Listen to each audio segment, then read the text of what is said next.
Kenyatta National Hospital yesterday, the staff have vowed to strike over claims of rape. How is that so? Were you on the streets? I was. Tell me more. I was on the streets. We had, these allegations, rather, what would be called as allegations, came up during the weekend, I think on Saturday, last weekend, Yes. where we had young women coming up on buyer beware and starting conversations talking about how they had been raped while at Kenyatta National Hospital. Interesting. The one interesting thing was, and I think for many people was, why did you have to wait so long to speak up? Why didn't you speak? Sometimes back. There was a time back that it was highlighted, and it was highlighted because a patient had died over allegations of rape while at Kenyatta National Hospital.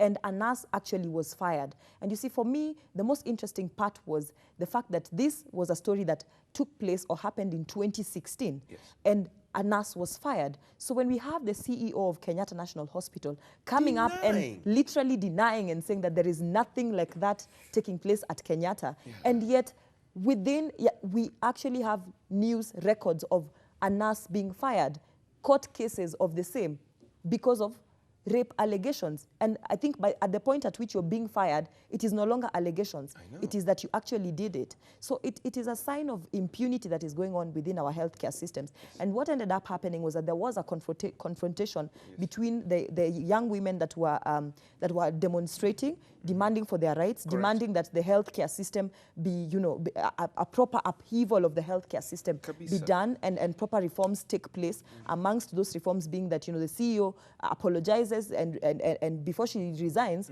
that she gives a proper report as to what has been taking place, and very many other reforms. So it was interesting to see that confrontation between the demonstrators. I was there, and the nurses on the other end of the fence of Kenyatta National Hospital. The nurses were saying, you know what, we want our CBA. And they were saying, in fact, it was so interesting to even hear some of them asking us demonstrators whether we wanted to be raped. Very, very unfortunate, right on live media. So it was a very unfortunate turn of events. And to also see the media, and by media I mean social media, beginning to twist the story, beginning to push a false narrative that the demonstrators had been paid.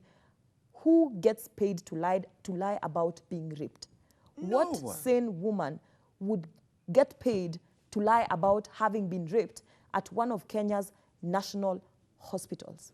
You see what No beats one does me? that. You see what beats me as you wind up on that story? What beats me is I fail to understand that the mothers are on one floor, the nursing home is on a different floor. 3 different floors. Come on. And the other interesting part is when the mothers tell you that even the nurses themselves tell you, walk in groups. You're not sure of your security. Meaning they know what is happening at Kenyatta National Hospital. That's very unfortunate. Someone needs to do that very, very quick. Yeah. Perhaps the people involved, if Uhuru Kenyatta is actually out for affordable healthcare, this is perhaps one of the first things he needs to sort out as soon as possible.